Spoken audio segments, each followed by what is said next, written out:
At 27, my family began pressuring me to get married. I abruptly broke up with my girlfriend of 3 years and started returning to my hometown for blind dates. A friend asked me, "You like Willow so much, can you really let her go?" I scoffed. "I'm not stupid. She's fine for dating and having fun, but if I really married her, wouldn't I be miserable for life?" Suddenly, a cold yet familiar voice came from beside me. "So that's the reason you dumped me." Chapter 1. Dragging my luggage home. I happened to run into a man walking out the door. He wore a black casual jacket, high-top Martin boots, and had old-school skull tattoos on his arms. I recognized him as the guitarist from Willow's band. I think his name is Makoto, a young guy in his early 20s. Strong and vigorous. Instinctively, I stopped behind the corridor door and didn't go out. After a while, Willow emerged from behind him wearing a tight, low-cut short dress. She leaned against the wall with dreamy eyes and lit a cigarette. Her damp long hair hung casually over her shoulders, a few droplets sliding down her strands, winding past her delicate collarbone. Moments later, she walked lightly behind him, her fingertips brushing his neck. In a voice full of temptation, she said, "Why are you in such a hurry to leave?" As she spoke, she stood on tiptoe, slowly leaned in,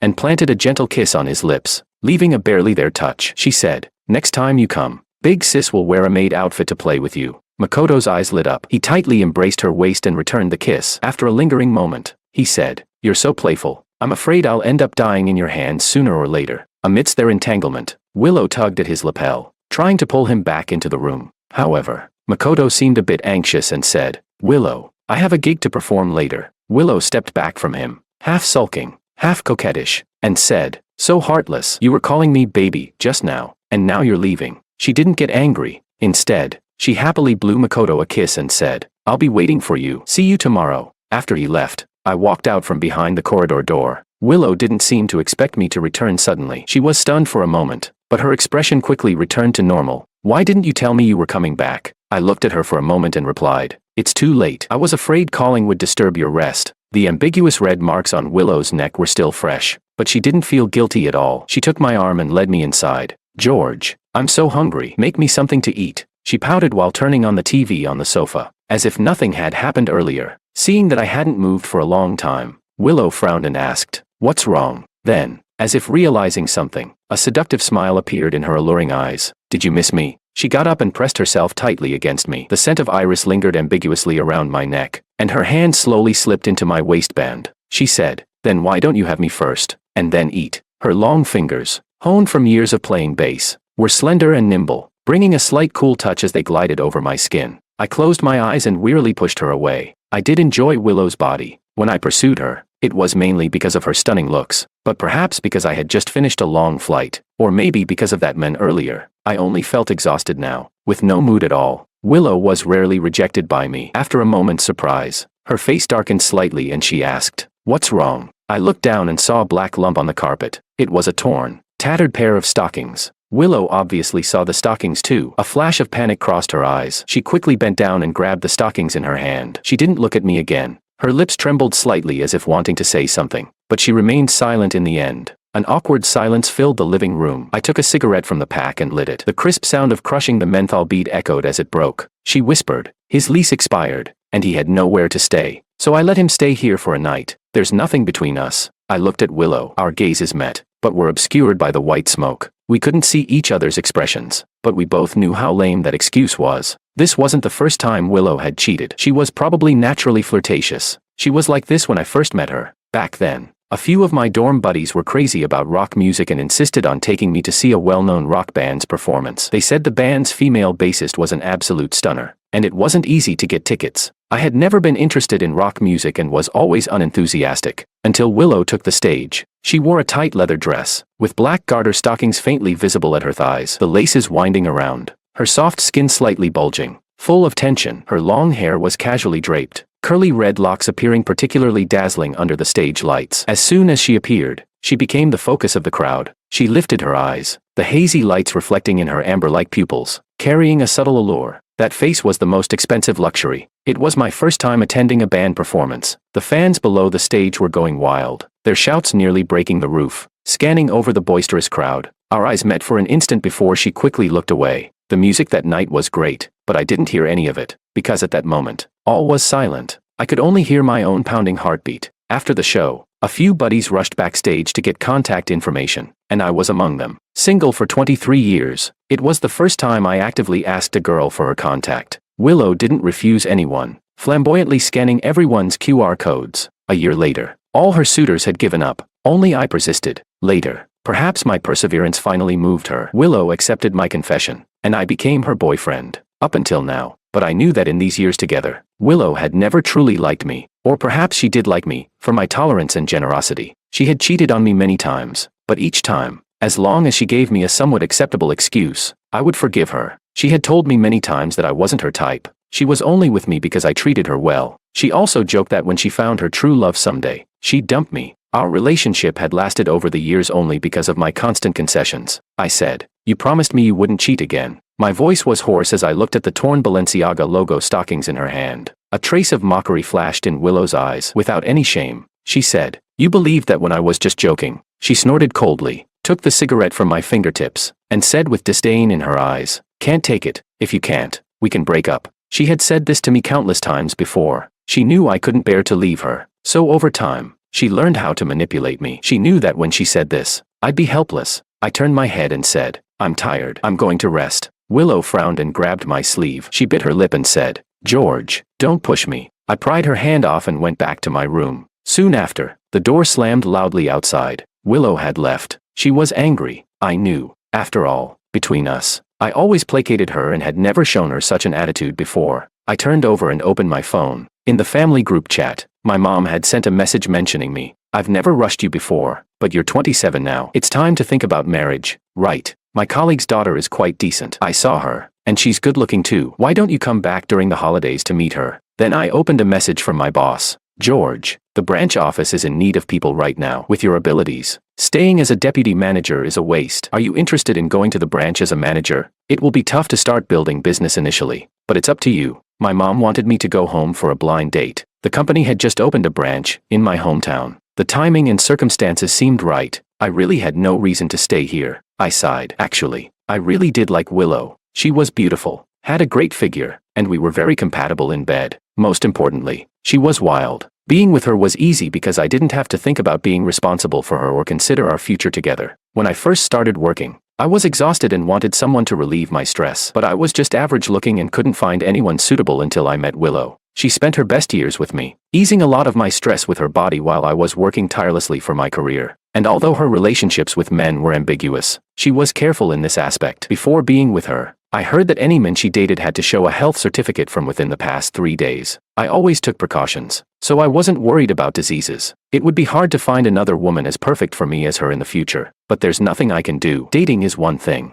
Settling down in marriage is another. I really liked Willow, but I also knew clearly that she wasn't suitable as a life partner. Now, it's time for me to make a decision. Chapter 2. Willow didn't come back all night. In the following days, she didn't appear before me. She ignored all my messages and calls. When I tried again, I received only a red exclamation mark. She had blocked me. This had happened a few times before. Willow was a master of the silent treatment. Each time, I'd have to humble myself and coax her for a long time before she'd show me a kind face. But this time, I was busy handing over my work and had no time to appease her. That evening, as I was booking a flight back to my hometown, my phone suddenly rang. It was one of Willow's friends calling. The other end was noisy, men and women laughing and joking incessantly, and the music blaring through the phone was overwhelming. They said, "George, Willow is drunk. Can you come pick her up?" Willow loved going to nightclubs and bars. Her family was wealthy. The band was her hobby, not a means to earn a living. But even during holidays, she rarely went home. When I asked her why, she said there were too many rules at home. She preferred this kind of unrestrained life. Anyway, her grandfather doted on her and sent her money regularly. She wanted to spend more time doing what she loved. So Willow lacked any career ambition. In this aspect, we had nothing in common. Every time I told her about securing a project or getting a promotion at work, she always seemed uninterested. She once scoffed, saying, "What's the point of working yourself to death for that little monthly pay?" It wasn't even enough to buy her a bag. I knew that fundamentally, we were not the same kind of people. Apart from physical compatibility, we had no common topics. I didn't care about her soul. I just liked her body. She ignored my inner world, merely accustomed to my tolerance. Perhaps it's for the best. This way, when we part, neither of us will be hurt.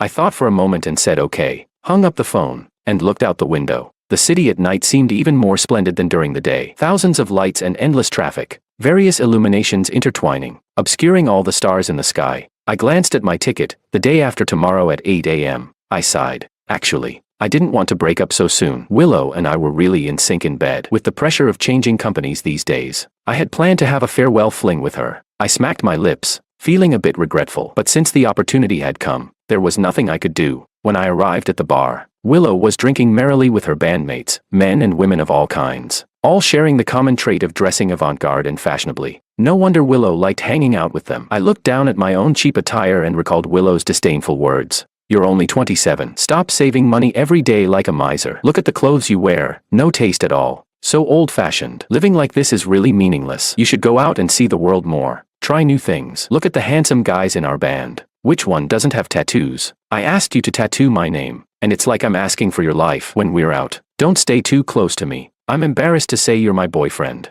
Snapping back to reality, I said nothing. Standing outside the crowd, locking eyes with Willow, she acted as if she didn't see me and quickly looked away. Willow's face was flushed, her whole body pressed tightly against Makoto. In a sticky voice, she said, "Naughty boy, have another drink." Makoto, on the other hand, seemed a bit reserved, smiling somewhat awkwardly. The next moment, Willow raised her eyebrows, looking stunning yet devoid of warmth. She said, "Drinking like this is no fun. Why don't you feed me?" Makoto asked. "How should I feed you?" Willow didn't speak, just looked up at him. Half a second later, Makoto understood. A hint of excitement flashed in his eyes. He tilted his head back and downed the caramel-colored whiskey in his glass. Then he hooked Willow's chin and kissed her fiercely. The two kissed passionately, seemingly venting their desires fully. Willow tilted her head back to receive him, her eyes gradually moistening from lack of oxygen. Liquor spilled from the corners of their mouths, reflecting a dreamy hue under the lights. Only after a long time did they part, a long string of silver connecting them. The atmosphere around us exploded instantly. Everyone was screaming and cheering. I knew she was doing it on purpose. She wanted to punish me. Punish me for giving her the cold shoulder that day and not coaxing her afterward. It wasn't until I walked up to Willow that everyone noticed me and gradually quieted down. Willow looked up and asked blandly, "What are you doing here?" Looking at her face, I vaguely recalled the days when we were intimately close, when our feelings were strong. We had spoken of love. Does it hurt? Maybe a little. But how much does it hurt? Not much, really. After all, I always knew Willow was like this. Fickle, endlessly pursuing excitement, selfish, probably spoiled since childhood, always self-centered, never considering others' feelings. I said deliberately, word by word, "Willow, you've gone too far." Willow looked up at me. Clearly, she was sitting and I was standing, yet I felt as if she were looking down on me. She still had that indifferent expression, with a mocking smile. "Too far? If it's too much for you, you can break up. No one's stopping you." I said nothing, just looked at her. I couldn't count how many times she'd threatened me with breaking up. 50 times. Or 100 times.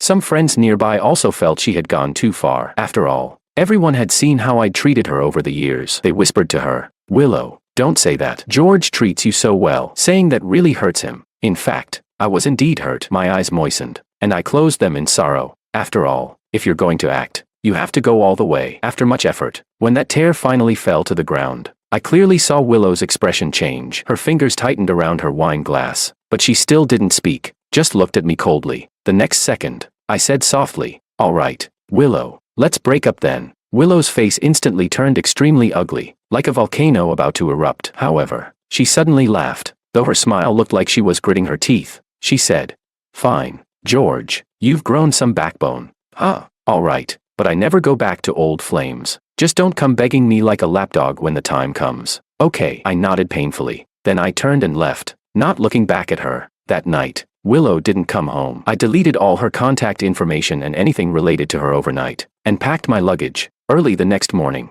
I boarded the earliest flight back to my hometown. As the plane soared above the clouds, I pulled out my SIM card and threw it into the waste bag. Chapter 3. I didn't contact Willow again. After posting a few late-night emo statuses on social media to craft the image of a wounded soul, I decisively put her out of my mind. Life back in my hometown was routine. I quickly adapted to the new company's operations and met the woman my parents had arranged for me. The girl sitting across from me was only 25, but her makeup was so thick it looked like plaster. As soon as she sat down, she started chattering incessantly. She said, "I think the most important thing for a man is to earn money to support his family. My ex-boyfriend said that when a man earns money, he should spend it on his woman. After marriage, the salary card must be handed over, because men will turn bad when they have money." My ex-boyfriend said he was willing to pay a dowry of 880,000 yuan to marry me and add my name to the house deed. After all, as a woman marrying into his family, I need a little security. He also said that men who talk about gender equality are all chauvinists because reality is inherently unequal. Women have to bear children, and men can't give birth for women. I listened to her babbling, smiling as I held my coffee cup, thinking I must hold back and not lower myself to her level. So I nodded and asked, "Then why didn't you marry your ex-boyfriend?" She was left speechless, stammering, "Because my ex-boyfriend said our personalities weren't compatible." Maintaining my smile, I said,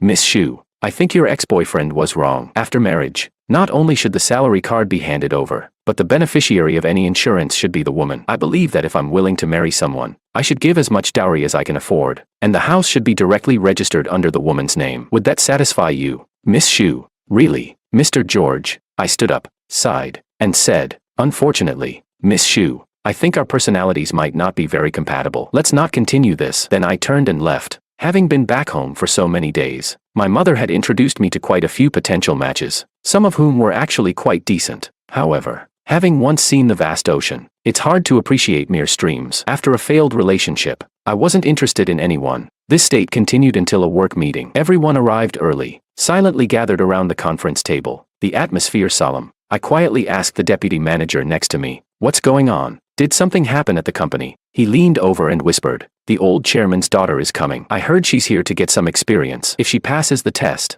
she'll skip over her brother and take over the entire group. Also, don't underestimate her because she's a woman. This lady is decisive and bold in her actions. A Harvard graduate. After graduation, she started her own finance company and made $3 million overnight. Be careful. Women like her aren't easy to deal with. Watch what you say to her." Before long, a woman wearing a black strapless mermaid dress walked into the office. The dress hugged her curves, accentuating her figure. She casually wore a women's black blazer over it. As she entered, someone behind her took her coat. The crisp sound of her high heels clicking on the floor ceased. I looked up, and not just me, everyone's gaze was instantly captured by her. At first glance, it felt as if the air in the entire room had stilled with her presence. Her gaze swept over every corner. The moment her fingers brushed across the table, the air began to flow again, carrying an elegant and captivating aura. Only upon a second look did I notice her clear crescent-shaped eyes. Her jet-black long hair was neatly tied up, revealing a slender neck and a few strands of hair hanging by her ears. She was extremely beautiful, on par with Willow, but her strong aura made it hard for people to notice her appearance at first glance.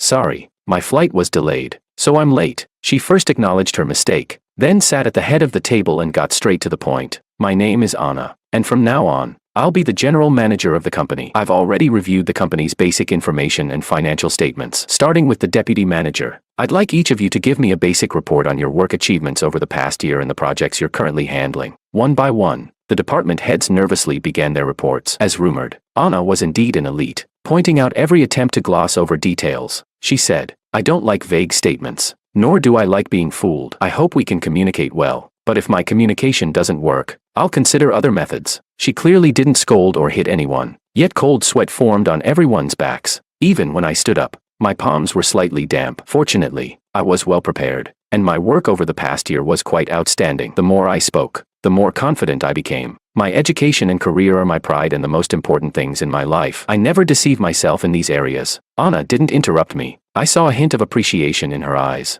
After a moment, I stopped, indicating that I had finished. She nodded and said, "George, right, not bad. From now on, everyone should report their work according to this standard." Since Anna arrived, everyone's workload increased. She cleared out a lot of redundant tasks and bad assets and negotiated many high-quality projects. Everyone worked overtime more and more, but their salaries increased accordingly. The male colleagues were all very interested in a domineering female CEO like Anna. Two old hands. Not sure what got into them. Maybe they've watched too many online short dramas about female CEOs. One morning, in front of everyone, one mistakenly called the boss wife and said that if he was fined, he would get an annual membership card. That afternoon, another one tried to forcefully pin Anna against the wall in the office. The first one was fired that morning. The second one was sent directly to the police station that day. The colleagues all behaved after that, but during lunch breaks, you could still hear everyone discussing her. Don't be fooled by her looks. I heard she's never even had a boyfriend. Impossible. Have you watched too many TV dramas? A woman like her, with that face and figure, you've got to be kidding. Believing she's single is like believing I'm Napoleon. Listening nearby, I suddenly became interested.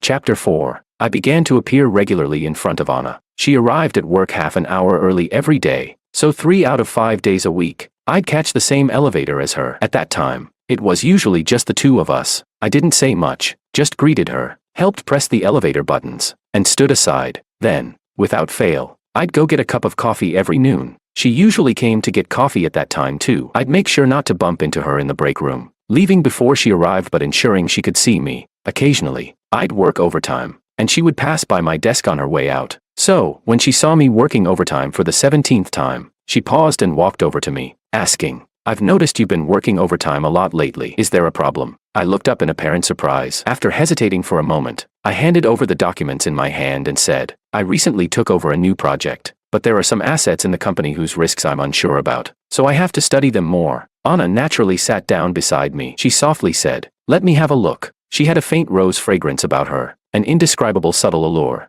She nodded and said, "I think this project is feasible. Look at their 2023 financial statements. Their financial situation isn't bad. And also," she spoke earnestly. I nodded attentively, occasionally raising some highly technical questions. Looking at her pensive profile, I couldn't help but curl my lips slightly. Later, she pointed to the little orange cat in my hand and curiously asked, "What's this?" I squeezed it while handing it over and said, "It's a stress ball. When I'm stressed or can't figure things out, I squeeze it to relieve pressure. Would you like to try it, Anna?" She gently took it, carefully squeezed it twice, her almond-shaped eyes sparkling. The next moment, she suddenly realized something, quickly retracting her innocent expression. Handing the orange cat back to me, she said, "Finish up early. Otherwise, people will think I'm a heartless slave driver who forces employees to work overtime all the time." I nodded, packed up my materials, and went downstairs with her. As we stepped outside, raindrops blown by the wind splattered onto Anna. She hesitated and stepped back. I opened my umbrella and turned back to ask, "Anna, didn't you bring an umbrella? Shall I walk you over?" The company's parking lot was across the street. To get to her car, she'd have to cross the overpass.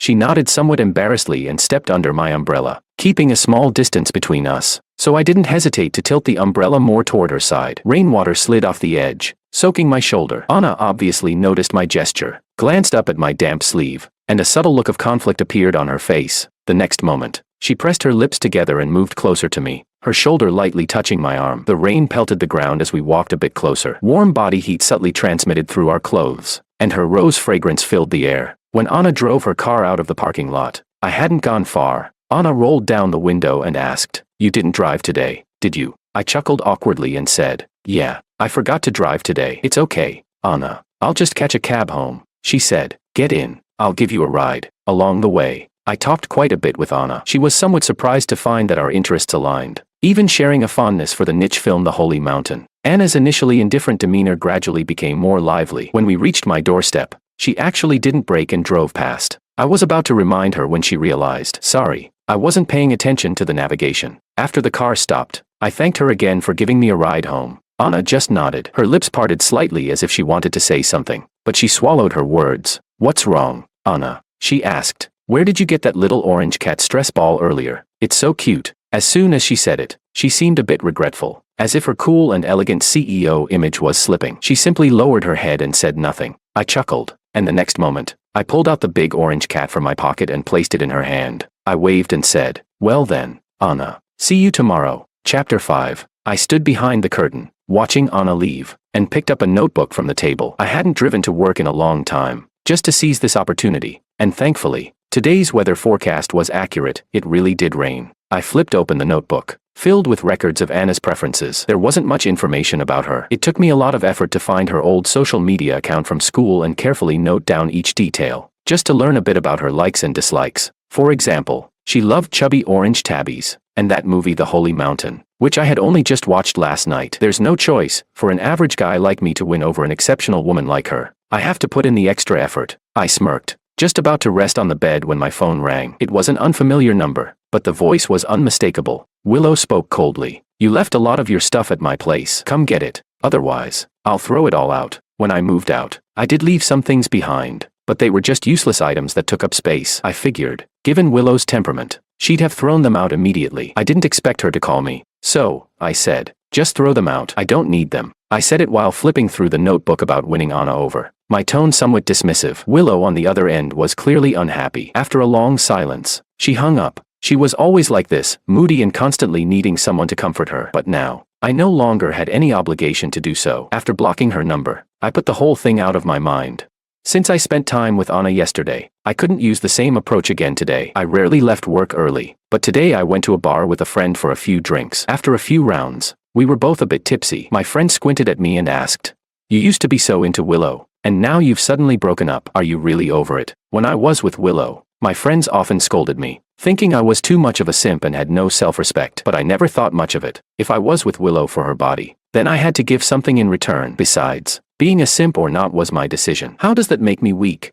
I put down my glass and said, "She was only good for a fling. I'm not stupid. I wasn't going to marry her and be miserable for the rest of my life." My friend gave me a thumbs up. "Damn, you've got the right mindset. You're right, you had her at her best, and now you're above it all." The next second, he stopped talking, his face going pale as he looked behind me in shock. Am I seeing things? Or have I had too much to drink? A faint laugh came from behind me, chilling my bones and instantly sobering me up. "George, is this why you dumped me?" I turned around stiffly. Willow, dressed in a silky white blouse, was leaning against the wall, her gaze icy. My friend, showing no loyalty, slipped away immediately. Willow dragged me to an empty hallway, glaring at me with such anger that I half expected her to kill me in the next moment. I spoke first. "What are you doing here? You didn't come just for me, did you?" Willow gritted her teeth. "George, if you don't have a mirror at home, you could at least use some water to see your reflection, couldn't you? I came with the band for a gig. If I hadn't run into you by chance, I wouldn't have known that all these years. I was just a plaything to you." I quickly replied, "I was just joking around with a friend. You know how much you hurt me. I'm someone who needs my dignity too." I turned away, but she yanked my ear, forcing me to face her. "George, have you always thought I was stupid?" "Yes," I silently answered, freeing my ear from her grip. I spoke calmly. "Willow, no matter what, I did my best for you these past years. You know that. I have no regrets, but you kept letting me down. Even if I did use you, it wasn't for nothing. Didn't my youth count for anything? We've come this far. Let's part peacefully, at least." I hesitated, unable to bring myself to say "in love." So instead, I said, "At least we had something good." Willow looked at me for a long time. Just when I thought she'd get angry, she suddenly smiled. Under the lights, she looked as beautiful as ever, but I no longer felt anything. Even the most beautiful sight grows tiresome after 1,000 days and nights. She said, "George, you think too highly of yourself." With a slight smirk, she added, "Of course, we'll part peacefully. Did you think I'd still cling to you? Just remember, it wasn't you who dumped me, it was me." "Willow, who dumped you?" With that, she turned and walked away, as if leaving behind something filthy. I watched her back and sighed quietly. Willow had never been dumped in her life, so maybe being dumped by me frustrated her, but if thinking that way made her feel better, I didn't mind. Chapter 6. I kept up my usual long hours at work, and Anna stayed later each day. Sometimes we even rode home together. The cool, crisp air of early winter had arrived, and as we passed through the city with its stream of headlights, people were bundled in coats, the chill seeming to increase the distance between everyone, making us instinctively want to draw closer. We talked about work projects and what we'd been up to recently. I'd complain about people and things at partner companies, and she'd indignantly agree. "Yeah, I think that person is really disgusting too," and we'd both laugh. Over time, I could sense her feelings for me growing. So, on the day of the first snowfall, I decided to make a bold move. I asked her for some time off, and when she asked why, I hesitated and said, "Family matters." Technically, this should have ended the conversation, but Anna frowned. "Is something wrong at home? Is there anything I can help with?" I smiled awkwardly. "No, it's just, my mom's forcing me to go on a blind date." Anna was stunned. It was rare to see such an expression on her face. I added, "I'm already 27. My family has been pressuring me a lot. I kept putting it off, but I can't avoid it this time." After a long pause, Anna looked down and said, "Fine, but you know the company's really busy right now, so I can only give you." She pretended to check her watch. 2 hours. "I think that's enough time for a date." "All right, you have 1 hour and 59 minutes left."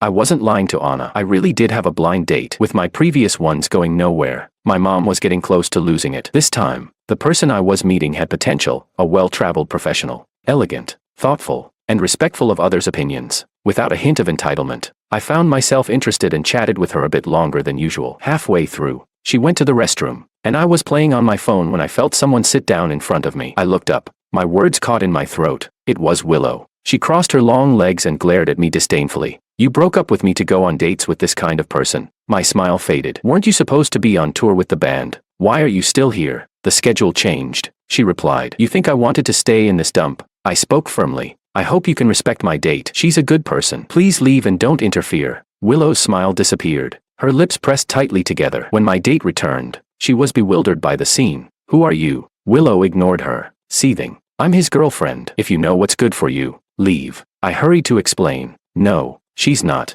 But Willow leaned in, tightly holding my arm. "What? Do you need us to kiss right now to prove it to you?" By the time I managed to push her away, my date was already storming off, her face full of anger. I was furious. Willow, what's your problem? We're over. Willow, lounging on the sofa, looked maddeningly smug. That was your decision. I never agreed. Dating isn't marriage, I shouted. It doesn't require both parties to agree. You even said you'd never go back on your word. I changed my mind, Willow said lightly, as if discussing what to have for dinner. I think you're good at taking care of me. I was comfortable with you, so I don't want to break up anymore. In that moment, all I could do was laugh out of disbelief. But I'm not comfortable, she retorted. You got to have me at my best. What do you have to complain about? She raised her voice, drawing attention from the people around us. I quickly covered her mouth. Quiet. Willow shook her head and freed herself from my grasp, shouting.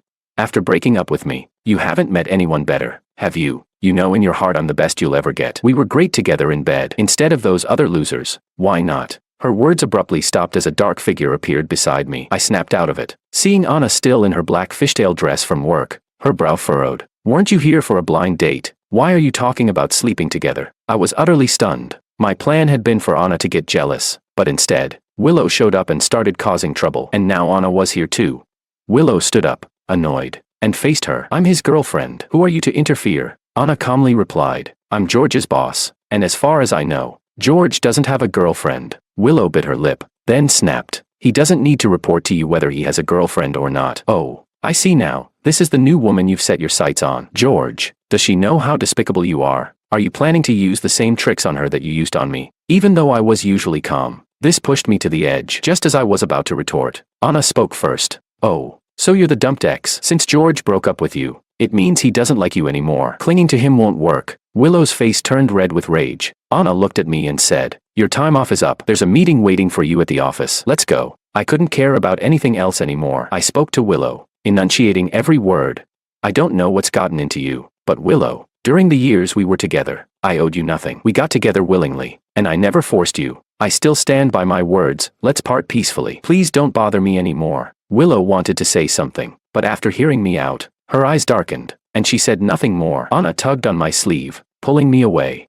In the car, Anna asked indignantly, is that really your ex-girlfriend? I tried to change the subject. Didn't you say we have a meeting to attend? She repeated. Was that woman really your ex? Yes, I sighed, running a hand over my face, forcing a bitter smile. We were together for 3 years. I used to like her a lot, but she kept cheating on me, and I just couldn't take it anymore. Part of why I went back home was because of our breakup. I was too hurt. Spending time with you recently, I glanced at Anna's expression, then added, feeling downcast, has helped me feel better, but I never expected her to come back to cause trouble. Anna looked at me seriously and said, a girl like her doesn't deserve you. Don't let your heart soften. Cheating once means there'll be 100 times more. Her disloyalty shows she never truly loved you. You should find someone who'll love you wholeheartedly. I couldn't help the smile that formed on my lips, but I quickly suppressed it, keeping my voice sorrowful. But women like you are too rare. Where could I find someone like that? Anna's ears turned a soft shade of red, and she whispered, well, maybe I'm the only one who deserves you. Chapter 7.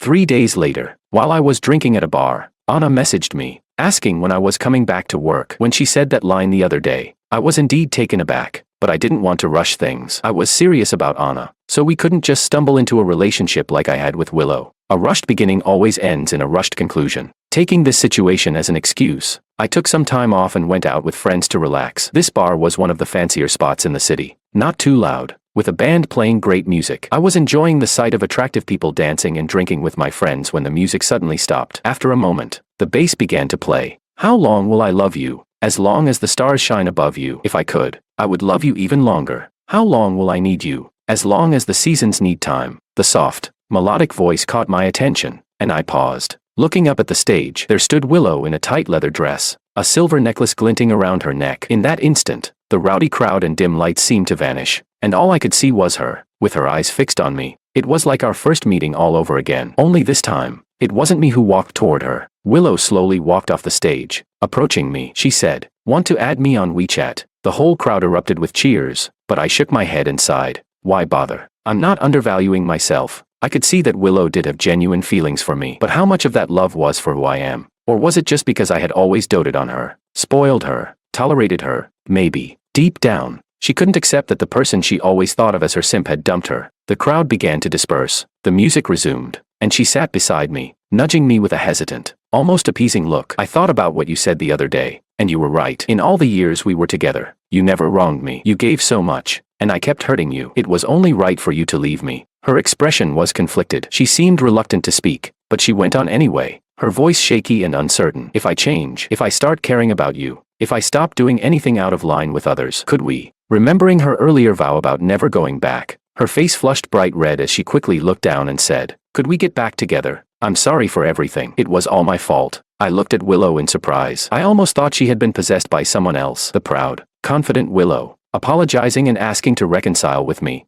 I knew this wasn't her style. Someone must have put her up to this. I asked, "Who told you to do this?" Willow bit her lip. "My friends. After we broke up, they all told me I went too far and that I deserved a chase your man through hell moment." Her shame was reaching its limit as she asked again, "So, will you take me back? I'm way better than those blind date prospects. After being with me, how can they compare? And your boss? She seems so dull, only ever talking about work. We've already been through 3 years together. We're the best fit." I stood up, finishing my drink in one gulp. "No, thanks for the offer. The song was beautiful, but getting back together isn't an option." The air seemed to freeze. Willow pressed her lips together, her expression blank. Why? Willow had a pair of beautiful, expressive eyes. Even when unhappy, they always seemed to glisten with emotion. It was rare to see her look so cold. I smiled. "Because I never go back." Chapter 8. I volunteered for a business trip, spending a week out of town. The project negotiations went well, but during dinner that evening, one of the high-ranking officials from the other company made me very uncomfortable. "George, how old are you now?" A middle-aged man, balding and full of condescension, asked me, holding back my annoyance. I replied, "I'm 27. I don't have much life experience yet." He said, "At your age, how can you refuse a drink from your elders?" He frowned as he pushed a glass toward me. I've met people like him before. If you don't do as they say, if you don't drink when they toast you, they think you're disrespectful and ungrateful. They feel the need to berate you, as if doing so would satisfy their self-proclaimed mentorship.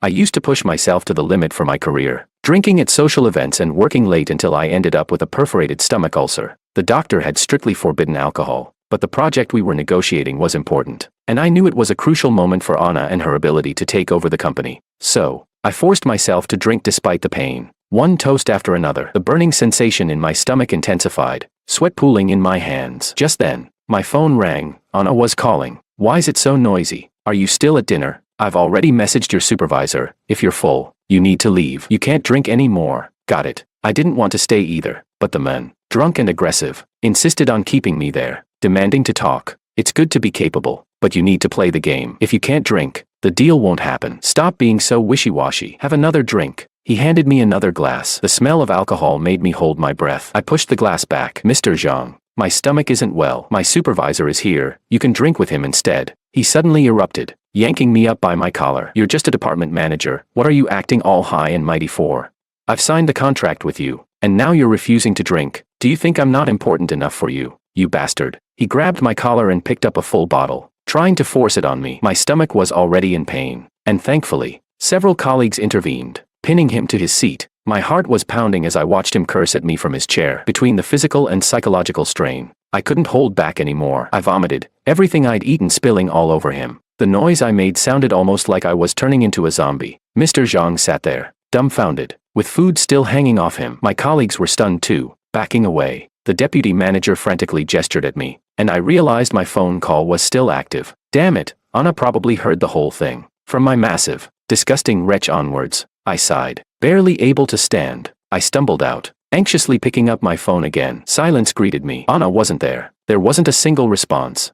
Back at the hotel, I was vomiting again, throwing up until the world spun, until all I had left was the sour bile from my stomach. Exhausted, I collapsed onto the bed. I thought Anna might at least call to check on me, but she didn't. Maybe she was mad, angry that I'd jeopardized such an important client. I wanted to sleep, but I couldn't. Lying in the dark, staring at the ceiling, I realized this was nothing new. I was used to it. I never had family support. I went to college with a student loan, scraping by with part-time jobs just to afford living expenses. I delivered food, run errands, no matter how unreasonable the customers were. I had to endure it. Still, I never made much. Things were better now. At least the money was real. Time ticked by, and there was no word from Anna. I turned over, bitterly smiling. What more was there to understand? After this mess, she was probably furious and promising the client she'd have me fired. It's only fools who deceive themselves, who think someone still cares about them when all the signs say otherwise. And I wasn't about to be that fool. Suddenly, my mother came to mind. Since the day I was born, I'd rarely seen my father. He seemed to embody every human flaw. He gambled, drifted from place to place, constantly cheated, and whenever he came home, it was only to ask for money. If my mom refused, he'd beat her, and sometimes me too.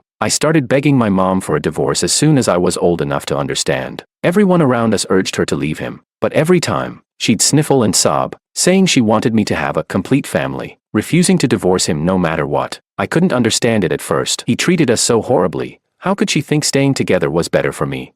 Eventually, I realized it wasn't about me at all. She didn't want to leave him, and I was just the excuse. Whenever she found out about his affairs, she'd throw a fit, screaming and threatening to end it all with him. But when he actually wanted to leave, she'd panic, crying on her knees, begging him to stay. This endless cycle of misery turned my mother into someone with Stockholm syndrome. She hated my father, but she couldn't live without him, and I grew up amidst that constant tug of war. From an early age, I knew I had to rely on myself, fight tooth and nail to take control of my destiny, in my career, in my relationships. I wouldn't get back with Willow. People don't change their true nature, no matter what promises they make. A simp gains nothing in the end. I wasn't about to repeat my mother's tragedy, but did I really like Anna?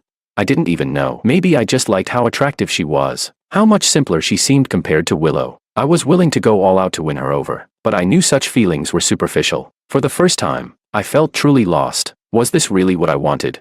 A knock on the door pulled me out of my thoughts. Stumbling out of bed, I opened the door. Anna stood there, clearly exhausted from hours on the road, her face pale, her expression worn. But the moment she saw me, all her pent-up emotions seemed to explode, concern replaced by anger. Anna clenched her dress tightly, biting her lip. You know you can't drink, so why try to act tough? Drinking so much, do you not care if you live or die? Do you know? I thought. I cut her off. But this deal is important for you. I didn't want to let you down at such a crucial time. What about you? Don't you matter to me? If it costs me you, I don't want it. The intensity of her emotions made her voice tremble. Realizing she might have said too much, she sniffled, trying to regain her composure. Her tone shifted back to the usual aloofness. I've told the company to cancel the partnership. You'll never have to see that guy again, and he'll be blacklisted in the industry. She looked down, avoiding my gaze, continuing. It's still 3 hours until dawn. Tomorrow's activities are canceled. You can sleep in. I'll be next door. If you need anything, just come over. With that, she turned to leave, as if she'd traveled all this way just to say those few words. If I didn't act now, I'd be an idiot. So as she turned away, I reached out, pulling her into my arms, holding her shoulders as I leaned down. A faint scent of roses mingled as our lips met in a cool, gentle kiss. I smiled at Anna's flustered expression and asked, Anna, will you be my girlfriend?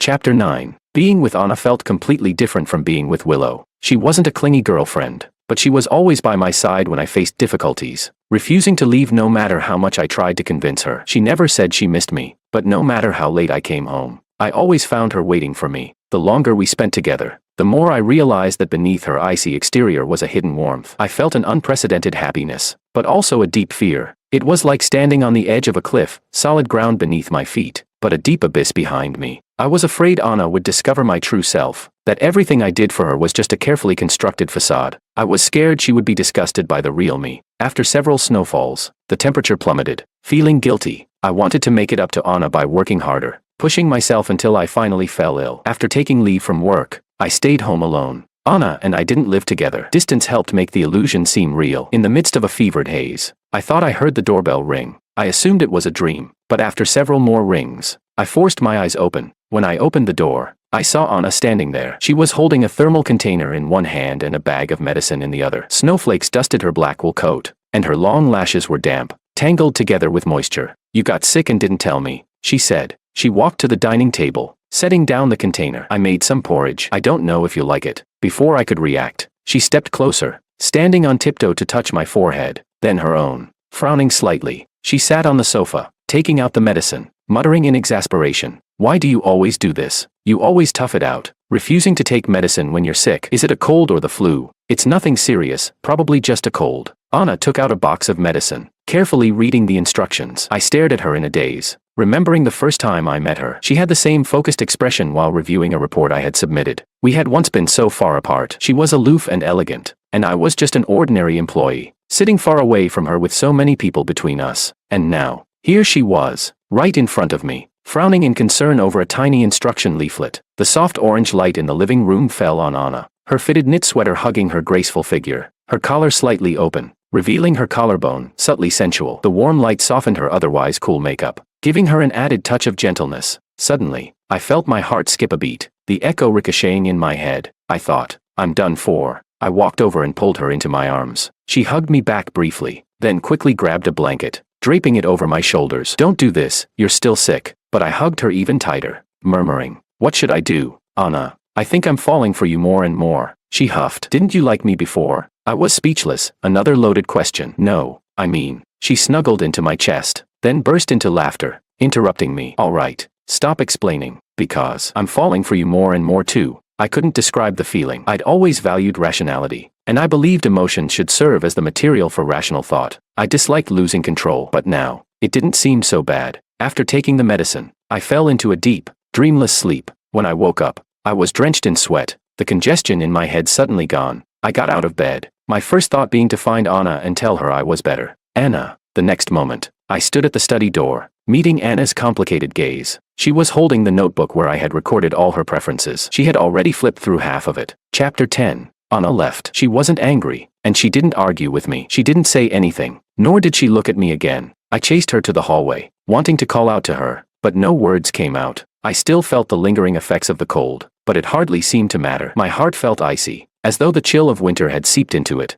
2 days later, I recovered and returned to work. I worked late as usual, went to the break room for coffee, but I never ran into her. It turned out that if she really wanted to avoid me, I wouldn't see her at all. The constant messages we used to exchange on WeChat also fell silent. It was as if she'd completely forgotten me. Sometimes, I found bitter amusement in the fact that at least she hadn't fired me. Other times, I couldn't help but grit my teeth. It would have been better if she'd lashed out, taken her anger out on me. Even a fight would have been better, but I didn't look for her. Caught in the act, what else was there to say? Any explanation would be meaningless. I went back to my old routine, working alone, going home alone. It hadn't bothered me before, but after getting used to being with someone, suddenly being alone again felt unbearably lonely. Willow, somehow learning about my breakup, began showing up to pester me. After she blocked me at my door once again, I sighed. What do you want? Willow, I've told you, I won't get back together with you. Willow leaned against the doorframe, her silver earrings catching the light. She raised an eyebrow. Well, you're single now. Why not give it another shot with me? What does she have that I don't? Look at my face. Look at these legs, and this, and this. Why do you have to like her? I didn't feel like arguing. Impatient, I replied. I just like her. What does that have to do with you? Willow laughed, her voice tinged with icy mockery. You like her, but does she like you? She stepped closer, biting her lip. She only liked the version of you that you pretended to be. But I like you just as you are. She's nothing like you. What's the point of pretending to have feelings? Her final words struck a nerve. She was right, my relationship with Anna had been built on pretense. But my feelings for her weren't fake. Still, as Willow had said, what did it matter? Anna wouldn't love me anymore. To her, being deceived like that was probably an unforgettable humiliation. George, we were meant for each other. Willow's voice was alluring, like a siren singing in the dead of night, ready to drag her prey into the depths. I opened my mouth, about to respond, when my phone suddenly rang. I looked down. It was a WeChat message. It was from Anna. Can we meet? I looked up at Willow. No. She blinked, stunned. What? I said I won't get back together with you. I looked her in the eye, speaking clearly and seriously. Willow, I don't love you. Chapter 11. After a few days without seeing each other, Anna hadn't changed at all. There were no signs of heartbreak, no anger from being deceived. The server took her off-white wool coat, revealing a black turtleneck sweater, her gaze downcast, hands gently folded. After a moment, Anna spoke. Did you use the same tactics on me as you did on others? I thought you would start by questioning why I deceived her, but I didn't expect this question, and I was momentarily at a loss. I replied, no, I hadn't. Not even with Willow had I put so much effort into understanding someone's preferences. Anna's expression remained unchanged, but her brows seemed to relax a little. I wanted to say that I hadn't meant to deceive her, but I couldn't get the words out, so I lowered my voice. I'm sorry for deceiving you. You have every right to be angry. If you don't want to see me anymore, I understand. I sighed and continued. I can resign. Anna frowned slightly, speaking softly. That's not why I'm here. I've been thinking these past few days. I can't lie to myself. I like you. Even though you deceived me, I still like you. She looked down, speaking earnestly. But a relationship built on pretense won't last. It took me a long time to realize that my feelings for you weren't because you liked the holy mountain or because you took me skiing in Hokkaido. I like you because, no matter what challenges you face, you never give up, because you always have a clear plan for your life. You know what you want, and you're never swayed by outside influences. I like that part of you, the part that resonates with my soul. I always believed that being like-minded is more important than sharing the same hobbies. We aren't just lovers, we're lifelong companions, walking the same path, not drifting apart and going our separate ways. She looked up, her amber eyes focused on me. I really like you, George. Can we both stop pretending from now on? I want to be with you forever. I was stunned. I wanted to say a lot, but when I opened my mouth, it all turned into emptiness. I had never been firmly chosen by anyone. My experiences growing up had left me with no hope for love, so I habitually used methods, tactics, to obtain affection. I thought this was the right way, that it was okay. So many people in the world just settled for a partnership, living life together. True love only existed in novels and movies, like ghosts. Everyone said it was real, but no one had ever seen it. If you found someone you were comfortable with, that was enough. Who cared about love? I thought I was fine, until someone told me she loved the real me, that she wanted us to be together forever. She was different from Willow. Using my old tactics on her was an insult. In that moment, all my turbulent emotions turned into a vast emptiness. I could have said so many things to make Anna happy, but all I could do was nod dumbly. Okay, I promise you. Anna smiled. She rarely smiled. It was like ice thawing in a cold pond, revealing a hint of spring. She said, "Then I forgive you." Chapter 12. I started truly being with Anna. I stopped trying to analyze her preferences and instead gradually adjusted to her. I no longer made an effort to watch the movies she liked. Instead, after dinner, we'd cuddle on the couch and watch horror films. She seemed calm at first, but that night she had a nightmare and woke up with a start, throwing herself into my arms without saying a word for a long time. Just as I was about to fall asleep again, she whispered, "Honey, can we not watch horror movies anymore?" We stopped drinking red wine. I took her to a roadside stall to drink baijiu. She wasn't used to it, her face turning bright red as she coughed. I just laughed and patted her back, not wanting to be defeated. I later discovered she had secretly bought a lot of baijiu at home, trying to build her tolerance. Willow left, and she didn't bother me anymore. I heard she'd removed her tattoos, dyed her hair back to black, and returned home to be a good girl. In early March, Anna accepted my proposal. Somehow, Willow found out about the engagement and insisted on meeting with me. After discussing it with Anna, I arranged to meet Willow halfway up a hill, overlooking the sea. Waves crashed against the rocks below, seagulls circling in the sky. Willow wore a white dress, leaning against the railing. She handed me a hot drink and took a sip herself, trying to sound casual. "How long have you two even been together before getting engaged?" I smiled. "When you're with the right person, you don't need to wait long." She scoffed but then fell silent, looking out at the ocean. After a long time, she spoke. "George, what about me? You played with me, got tired of me, and tossed me aside. Now you're happy, but what about me?" I said. "There are so many people pursuing you. Why worry? Surely you'll find a good man." I smiled and gave her a light pat. When Willow didn't smile back, I withdrew my hand and softly said, "Willow, you never really loved me. If you had, you wouldn't have betrayed me over and over while we were together. You're just upset that I broke up with you first." Willow didn't respond. Sipping her drink slowly, I handed the hot drink back to her. "I wish you happiness, and I mean it this time." Then I turned and left. I had walked quite far when Willow suddenly called out to me, her voice trembling. "But George, I really did love you." I didn't stop. I waved back at her and kept walking. My phone chimed, a message from Anna. "I've built up my tolerance. Tonight, let's settle it at the barbecue place downstairs." I couldn't help but smile, replying, "All right." Loser buys the drinks. In the distance, the sky stretched endlessly, sunlight breaking through the clouds. Spring had truly arrived.